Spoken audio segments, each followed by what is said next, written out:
100 वकील फिर हैं ऐसे ऐसे, करोड़ों वकील हैं ऐसे ऐसे हैं। वो कह देंगे तो क्या वो हदीस हो जाएगा? क्या वो पत्थर की नहीं। लकीर हो जाएगी? औलाद इलीगल होगी और वो औलाद इलिजिमेट होगी, वो जो है नाजायज बच्चा कहलाएगी। ये हमने केस के अंदर लिखी हुई है। अगर कोई औलाद पैदा होगी तो नाजायज पैदा होगी, और वो नाजायज पैदा हो चुकी है तो लिहाजा इनकी अपनी औलाद एक नाजायज पैदा हो चुकी। सीमा के मटके से अगर बच्चा निकलेगा तो बुरी फंसेगी। वेलकम दोस्तों, उम्मीद करता हूं कि पूरी यूट्यूब फैमिली भाई बहन सभी अच्छे होंगे, खुश होंगे। दोस्तों बात करेंगे सीमा हैदर गुलाम हैदर को लेकर। दोस्तों सोशल मीडिया पे ये चल रहा है कि आजकल आपने भी देखा होगा कि सीमा को जो है यानी गर्भवती है, बच्चा होने वाला है। तो दोस्तों इस पर गुलाम हैदर के जो वकील हैं मोमीन मलिक साहब, उनकी एक वीडियो आई थी। दोस्तों वीडियो तो ओल्ड है लेकिन इस वक्त सुनना बनता है। अगर बच्चा होता है तो सीमा हैदर को इसका नुकसान उठाना पड़ेगा। कैसे उठाना पड़ेगा दोस्तों, ये वकील साहब बताएंगे। तो वकील साहब की वीडियो आपको यहीं दिखाएंगे आपको, और इस वीडियो को देखें पूरी आखिर तक और ज़्यादा से ज़्यादा शेयर करें। तो सुनिए दोस्तों वकील साहब ने क्या कहा। हमारा सीमा का तो कोई इशू ही नहीं। हम सीमा को तो, जो मेरा क्लाइंट है गुलाम हैदर, सीमा को तो लेना हमारा कोई मकसद है ही नहीं। सीमा को जी। तो एपी सिंह उसका भैया संभाले, सचिन संभाले, कोई संभाले, हमें उससे कोई लेना देना नहीं।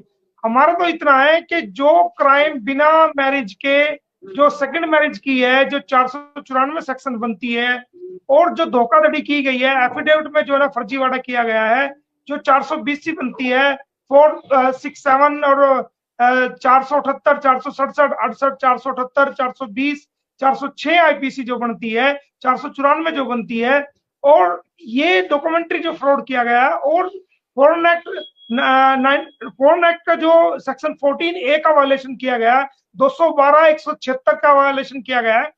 तो इन सारी चीजों में हम उनको सजा कराएंगे जैसे ट्रायल चार्जशीट पेश होती है। लेकिन उत्तर प्रदेश पुलिस पता नहीं क्या कर रही है, क्यों नहीं चार्जशीट दे रही। एक एडवोकेट जो सुप्रीम कोर्ट में प्रैक्टिस करता है, कितने बड़े बड़े हाईलाइटेड मामलों में आ चुका है, वो बैठ के ऐसे ऐसे स्टेटमेंट देता है कि यही रहेगी, कहीं नहीं जाएगी। एपी सिंह कोई हदीस कोई है जो वो कह देगा वो पूरी हो जाएगी?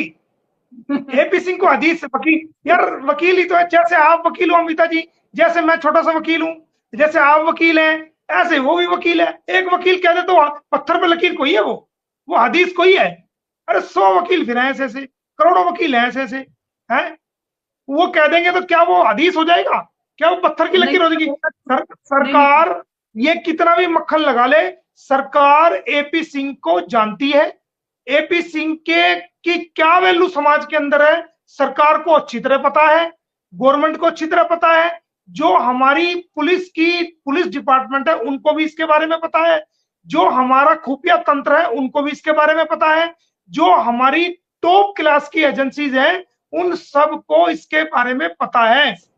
पहली बात तो ये अफवाह है या सच है झूठ है इस बात का मुझे पता नहीं, क्योंकि हमारे सामने कोई ऐसी मेडिकल रिपोर्ट नहीं आई। अगर कोर्ट में आएगी या कोई सामने कोई चीज आएगी तो उसके बाद इस पे विचार किया जा सकता है। लेकिन अगर हम एक चीज मान के चल रहे हैं कि अगर ऐसा है भी तो ये हमारे केस को और मजबूत करता है, क्योंकि अगर इसको सचिन का, इसको जो है हमने जो कोर्ट में केस डाला है अमिता जी, उसके अंदर हमने बाकायदा इस लाइन को पहले एडवांस में लिखा है कि इस इलीगल रिलेशन से जो भी औलाद पैदा होगी, सचिन और सीमा की इलीगल जो साथ में रहते हैं, इलीगल एक साथ रहने से, जो इलीगल पीरियड से जो कोई से जो औलाद पैदा होगी, वो औलाद इलीगल होगी और वो औलाद इलिजिमेट होगी, वो जो है नाजायज बच्चा कहलाएगी। ये हमने केस के अंदर लिखी हुई है ये बात, और वो होगी भी। जब तक डिवोर्स नहीं होगा, शादी नहीं होगी, और वो कोई ऐसी औलाद हो जाती है तो इलिजिमेट होती है, वो बच्चा तो पूरी जिंदगी इनके लिए जो है एक तरह से, जब वो बड़ा होगा तो इनसे क्वेश्चन करेगा कि मुझे नाजायज क्यों पैदा किया?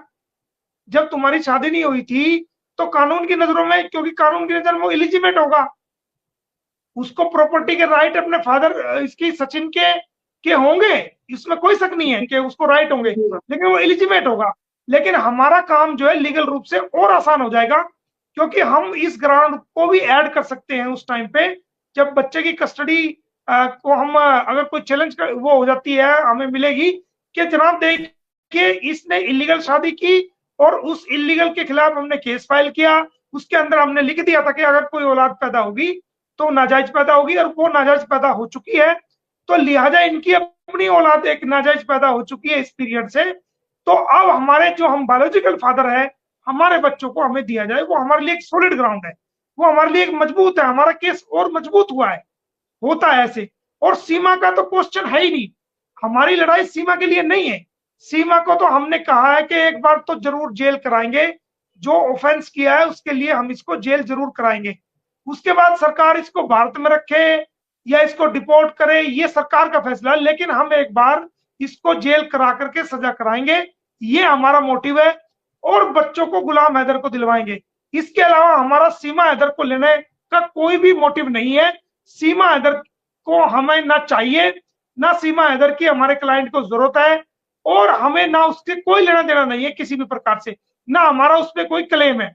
हमारा क्लेम बच्चों के ऊपर है, और बच्चों की लड़ाई हम लड़ रहे हैं। और इसने जो गलत किया है इसको जेल कराने की, ये दो हमारी जो ग्राउंड्स हैं, ये 2 पॉइंट्स हैं जिनके ऊपर हम जो है मेहनत कर रहे हैं।